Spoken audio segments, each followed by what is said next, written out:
Hello, welcome back to the channel. Today we are going over a slightly updated process that I've started doing for these hybrid wood and acrylic pens. So today we got some Redwood Burl with Kirinite, which is a brand name, I believe, of like an acrylic acetate type stuff, but works pretty nice. So I'm going to start by facing off all of the ends and putting a little divot for centering my drill bit. I know a lot of people use a little centering drill bit for this. You definitely can, but I've found just putting a little dip in with the corner of my square carbide here works pretty nice.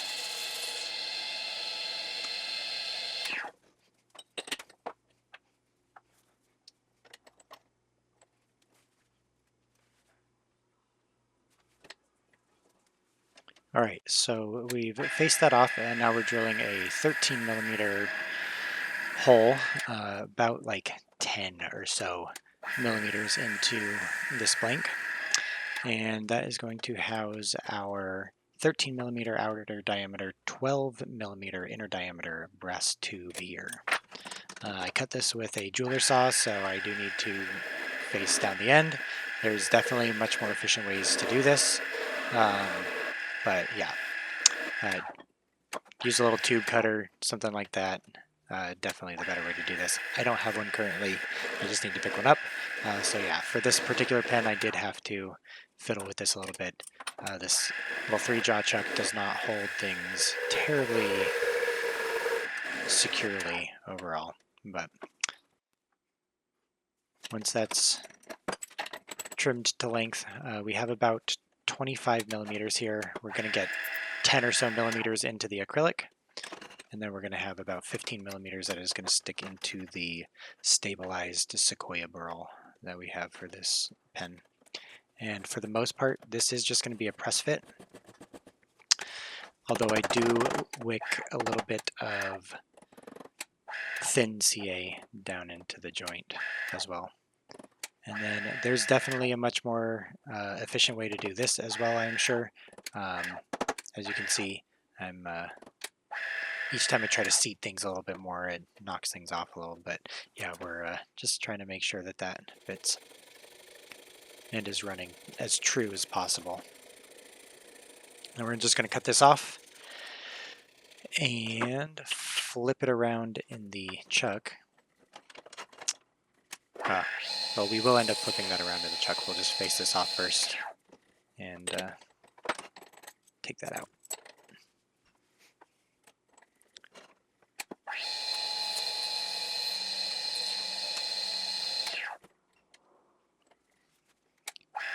Once we've got that in and running true and got that glued,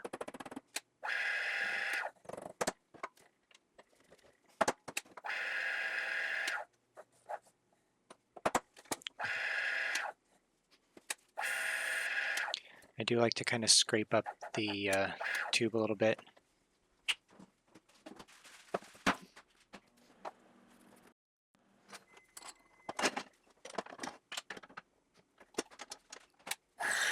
And then we're going to drill a 12 millimeter hole out through what is essentially the back of this brass and acrylic blank now.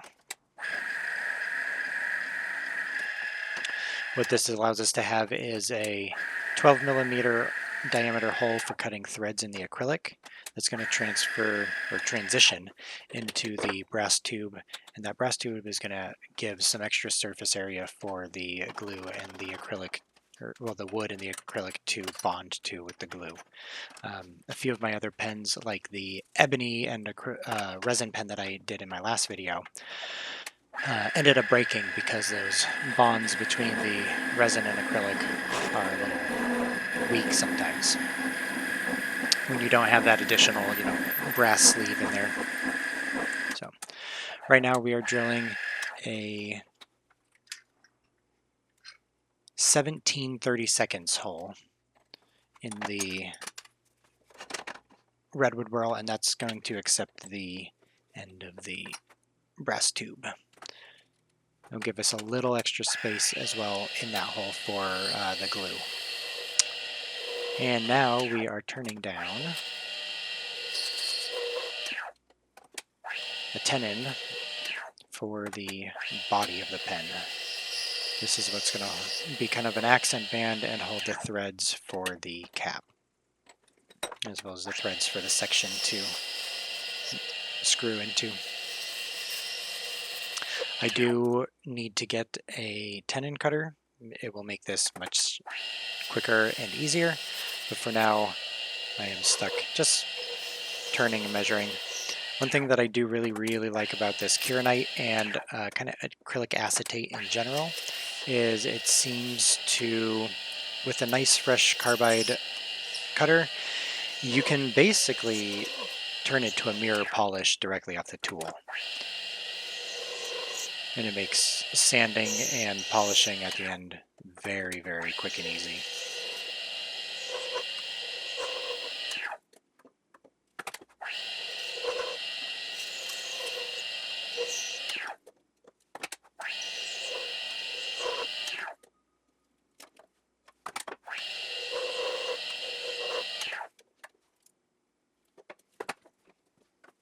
All right, and that's size. This is going to be a 12 millimeter tenon, and that's going to slip into a 12-ish millimeter hole. I've gone a little under 12 millimeters on the tenon diameter here just to give a little bit of room for glue inside that hole. You don't want it to be a perfect 12 mil on 12 mil fit. Otherwise, it'll just squish all the glue out when you try to push things in. And then the last thing we're going to do with this piece of Kirinite is turn down the finial for the cap for keeping the clip on. This is just going to be a 10 millimeter tenon that we're going to do M10 by 1 threads on, and then that's just going to screw into the cap and sandwich the clip between the finial and the rest of the cap body.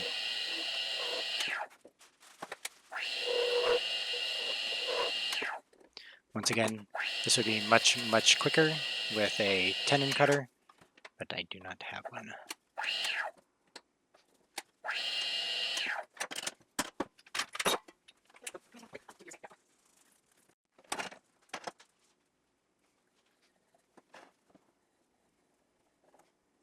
I do like to take this slow just to avoid chip out. While this Kirinite does take threads exceptionally nicely, if you do go too fast, you can chip it a little bit. Then we're just going to do a little recess at the back of the threads.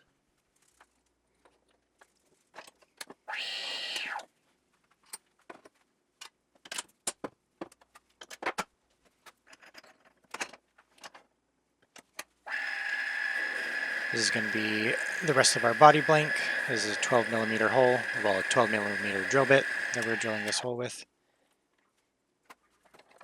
Oh, never mind. I believe that was actually a 9 millimeter. No, that was a 10 millimeter hole. Yep, there we go. 12. So this is the next day after gluing everything up. And as you can see, we got things running nice and true. We got things, pretty well centered in the wood when putting that acrylic and brass piece in. And I just like to true things up, get that glue off. I'll go ahead and face this off, put a little divot, and start turning our tenon.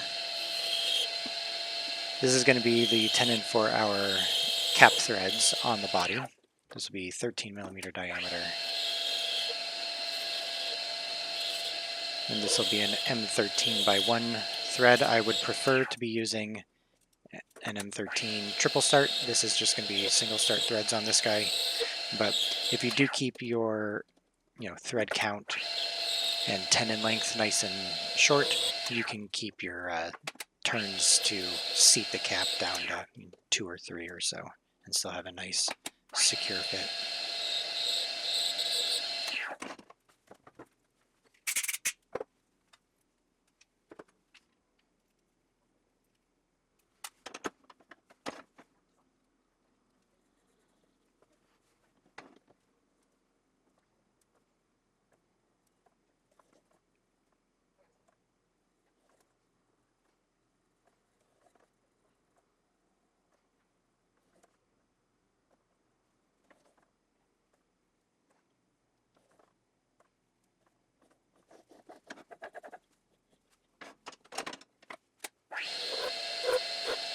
I'm just going to relieve the back a little bit like usual and then trim this down. I usually leave what looks to be 2 or 2.5 full threads worth of threads on these to keep that 2 or so turns to cap. And then we're going to start with our 9mm, or sorry, this is going to be a 9mm drill bit, yeah. I almost, however, used the 12mm drill bit, so no. This is a 9mm hole to accept an M10x1 tap.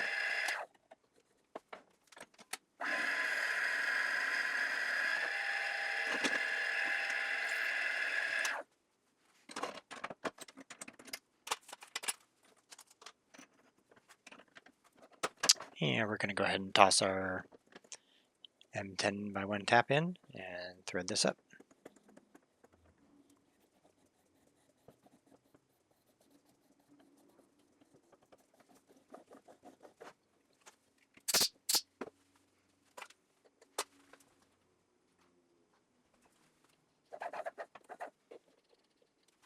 And just checking things, make sure it's all looking good.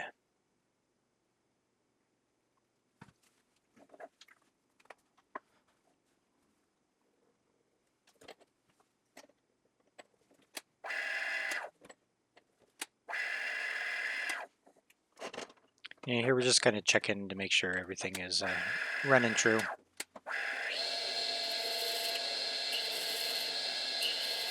And we didn't need quite as much material here for the Kirinite. I left this a little bit longer than I probably should have, but we'll just trim a little bit off. And we want to give ourselves 8 to 10 millimeters worth of thread there. And then I did forget to film threading the inside of this, but I usually do a little bit of sanding and polishing and work on this body end of the cap before I swap things around and get them on the mandrel. That way I can make sure everything is nice and polished up inside and give that end a little bit of work.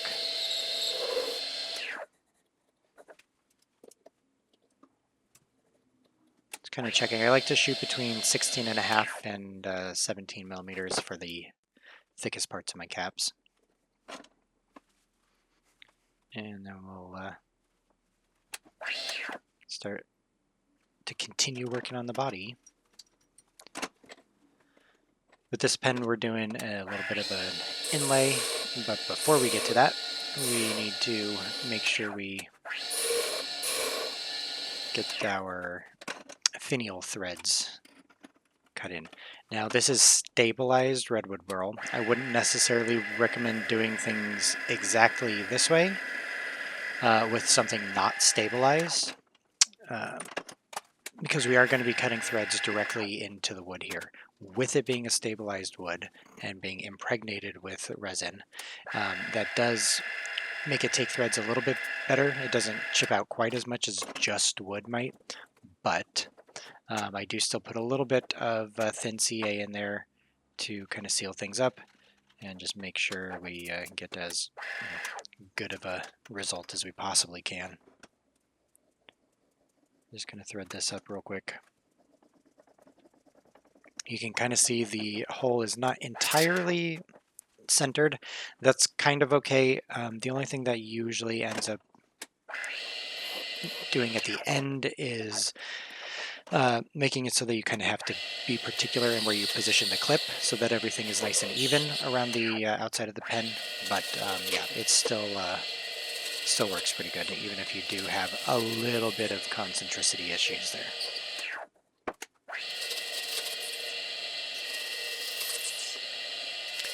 And here we're just trimming the end of the finial to have a nice centered spot for putting the tailstock while we're shaping.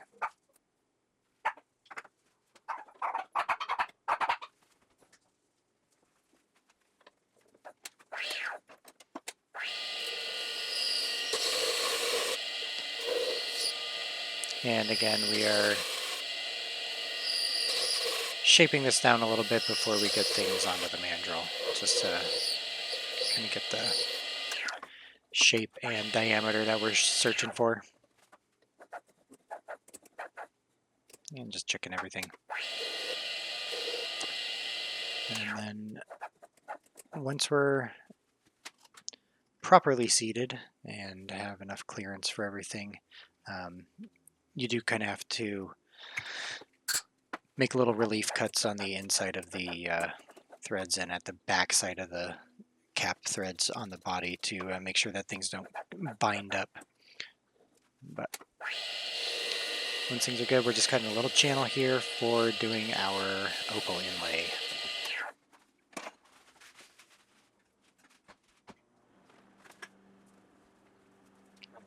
And these are just crushed synthetic opal. I think I picked these up from Rockler. For this particular one, it's a mix of a white opal or a white opal base and a red base opal that have various color flashes.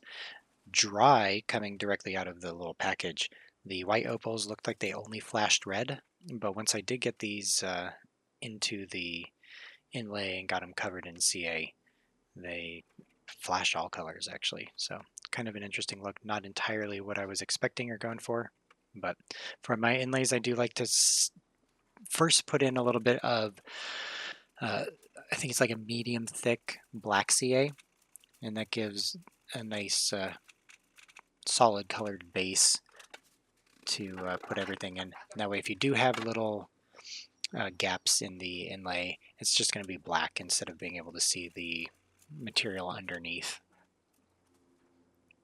And I like to put in a first layer that's sort of larger chunks, and then I'll go back in and fill in with a finer powder to fill in holes and take up space.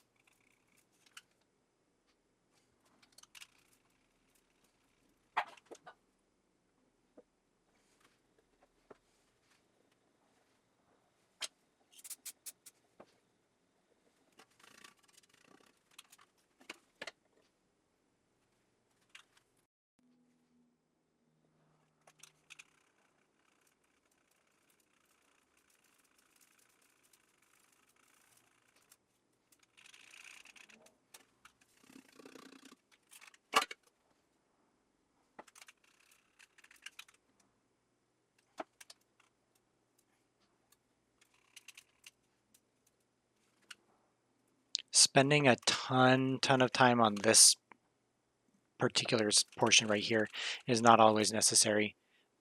You do almost always end up with little voids that you weren't able to fill after you've turned down the excess. So you don't need to spend a crazy amount of time trying to fill things up here, but try to get things as filled in as possible for sure.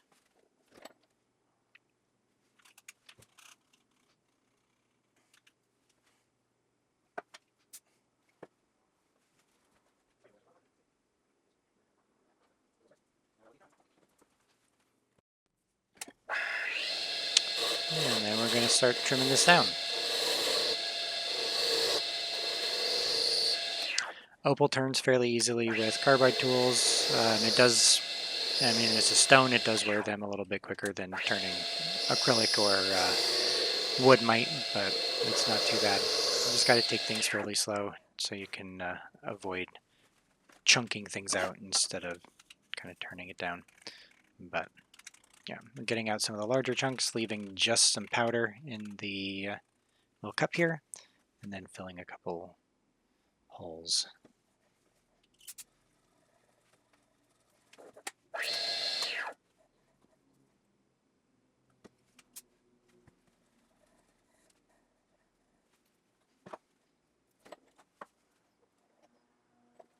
And then same deal here.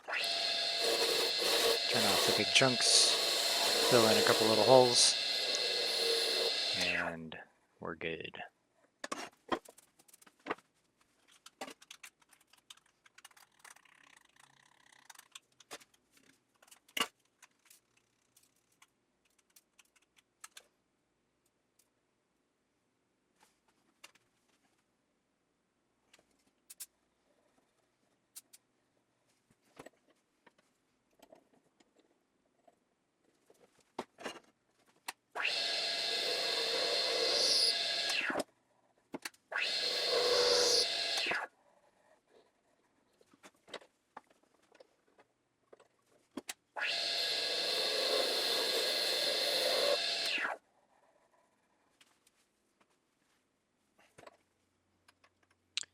And now that we're pretty well trimmed down, we can drill out the rest of our body so it'll fit our refill, and then we can start moving on to shaping. When I'm drilling just acrylic or just resin, I always try to use lubrication. In any sort of wood, it just gums things up and it makes chips not really want to come out, so it can be a little bit of a pain when we're doing these hybrids, with especially drilling through the acrylic here into the wood. But yeah, I do try to keep it lubed and cool, and then once we hit the wood, I stop adding any extra lubrication.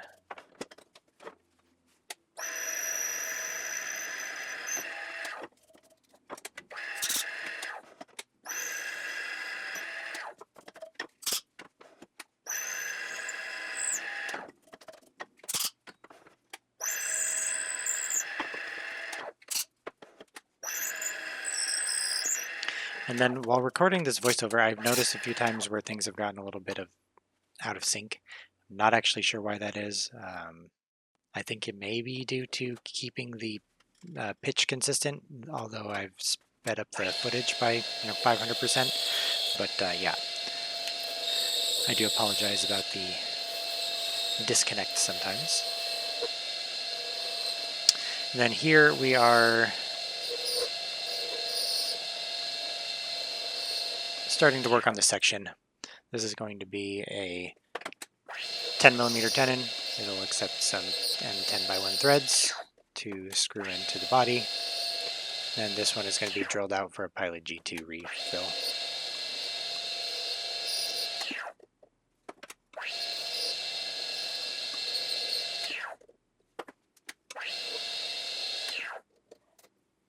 Yeah, you can kind of see that shine that the carbide can leave on this Kirinite or acrylic acetate type materials.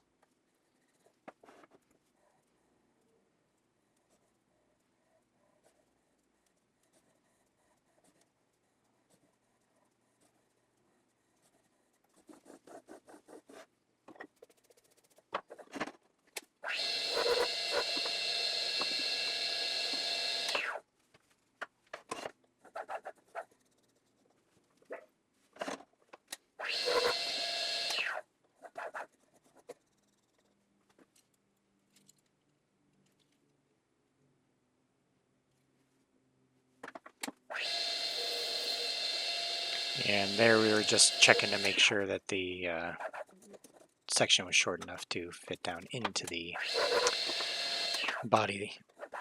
Usually I do the section first when I'm doing this, and then I can adjust the depth that I drill to thread in the body, but this way works just as well.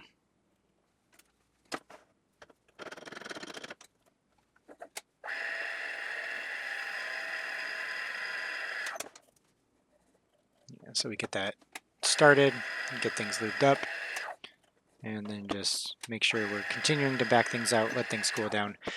Acrylic acetate especially, I have found, likes to heat up, melt, and then seize. So be careful, especially when you're drilling with smaller drill bits.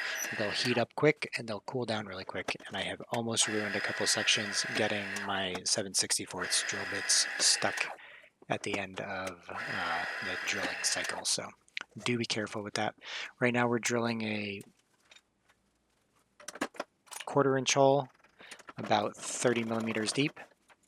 Next we're going to go 3/16 for another 5 or so millimeters. Then we go 1/8 for another 6 or so millimeters, and then we drill the rest of the way through with a 7/64 drill bit. I do like using V-bits for this portion because it does make things, I feel like, a little bit easier to center. As you step down in brad point drill bit size, you lose some length of that brad point and some diameter on it as things step down, and so it can be a little easier to lose center. But with the V-bits, they just kind of slide right into the center where they were drilling before. So Section's all good to go. Everything fits. No shaking. No rattling around. We're nice and accurate. And then we're on to shaping.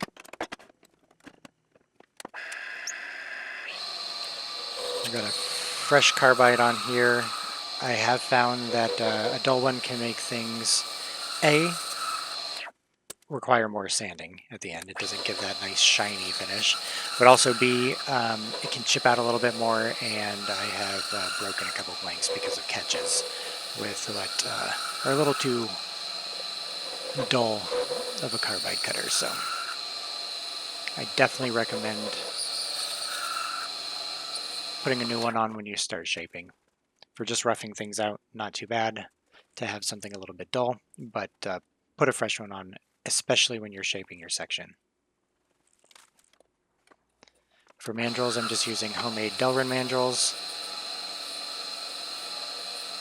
And those are nice because they're inexpensive, and I don't feel bad if I need to alter them a little bit to get into corners or whatnot. And then, yeah, it's just slowly shaping this stuff down and making sure that we're not having any catches anywhere.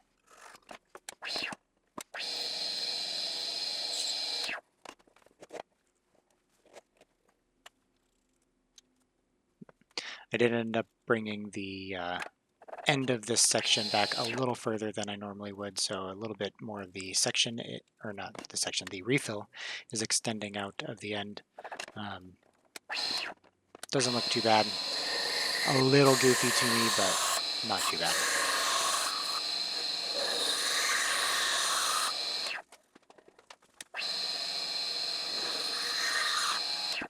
And yeah, we're going for a nice taper on this one. Nice steep taper.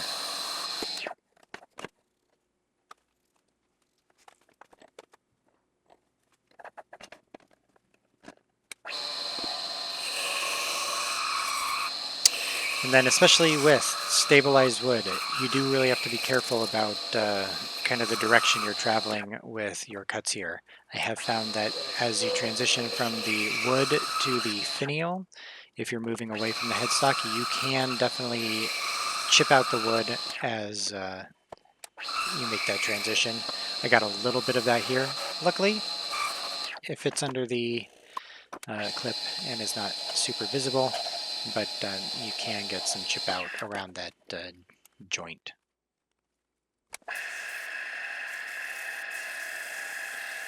And then as far as sanding goes, this is 800 grit sandpaper that I'm using a little bit of mineral oil for lubrication. Keeps down the dust from the acrylic, and on some of the recent woods I've been using, the wood itself really clogs the sandpaper, and the mineral oil helps to keep that from happening. So I'll just sand everything nice and smooth. I believe I also did some 1200 grit sandpaper here as well. After that, it was moving on to Dr. Kirk's Scratch Free and Micro Magics. The Scratch Free and Micro Magic are sanding and polishing waxes. The Scratch Free is approximately like a 1500 grit. That's what we're putting on here. And you just rub that in and buff it up at a high speed for a moment, wipe it off, move up to the next. And then the Micro Magics go through around 12,000 grit is what I believe they claim as that highest grit for the third round, but it does give a very nice glassy finish to acrylics, and it can give a nice finish to stabilized woods as well.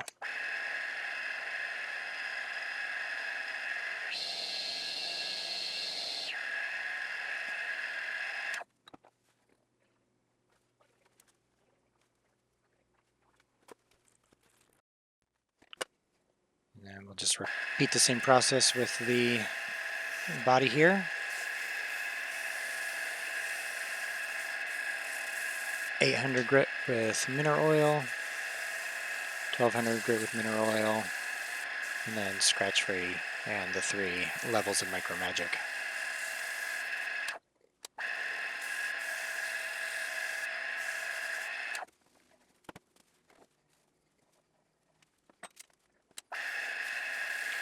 I will say the micro magic does tend to create a fair build of heat when you're using it. It is not my favorite thing to try to use for polishing resin. If you are doing just resin, especially like a urethane resin like an alumilite or an epoxy resin, definitely. I would highly recommend just wet sanding with like Zona paper or something that keeps it from getting gummy.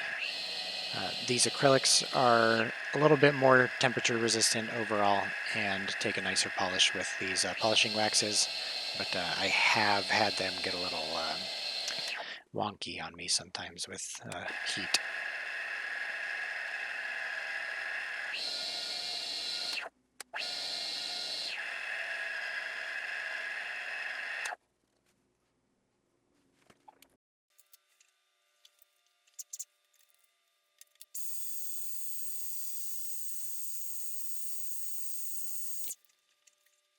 And then, yeah, for doing something like this, I would usually just use water as lube, but I was too lazy to go grab some new water and simply just use a little mineral oil again. But this still came out very nice and shiny, and you get still a pretty good glassy finish.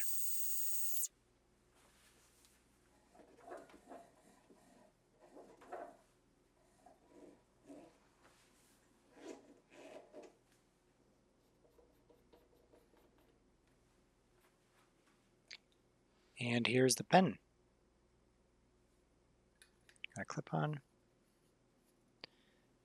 Depending on how close to the start of the threads when you start turning, it's about 3 to 3.5 turns. You get 2.5 if you're right there, like if you've just barely let it slip out from itself. But yeah, this one came out pretty nice.